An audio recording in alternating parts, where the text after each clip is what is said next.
خبر سے آپ کو آگاہ کریں، آپ کو بتائیں احتساب عدالت نے ایل این جی کیس میں نیب کی استدعا منظور کرتے ہوئے سابق وزیر اعظم شاہد خاقان عباسی کی جسمانی ریمانڈ میں 15 اگست تک توسیع کر دی۔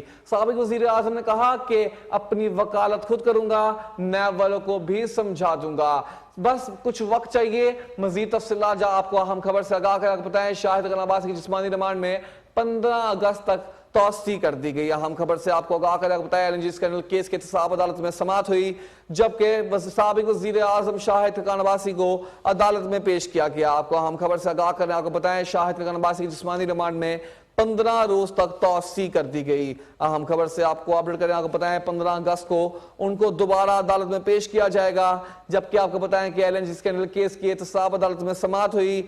سماعت کے دوران سابق وزیر اعظم شاہد خاقان عباسی کو عدالت میں پیش کیا گیا۔ آپ کو بتاتے چلیں سابق وزیر اعظم بولے آپ جتنا چاہے ریمانڈ دے دیں۔ میڈیا گفتگو میں شاہد خاقان عباسی نے کہنا تھا کہ سینیٹ الیکشن میں جمہوریت کی فتح ہوگی۔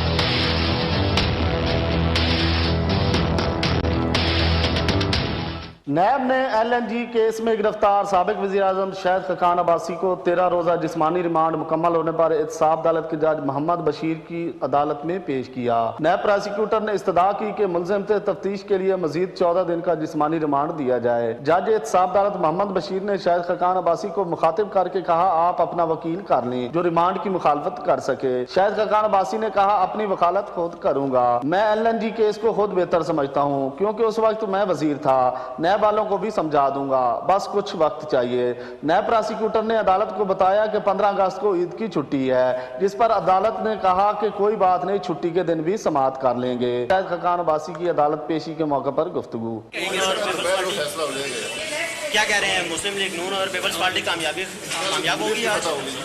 جمہوریت کی فتح ہوگی؟ L N G quota case میں گرفتار شاہد خاقان عباسی کو 14 روزہ جسمانی ریمانڈ پر نیب کے حوالے کر دیا گیا۔ ملک شاہ زیب کے ساتھ ضمیر حسین ضمیر، چینل 5 اسلام آباد۔ ایک اور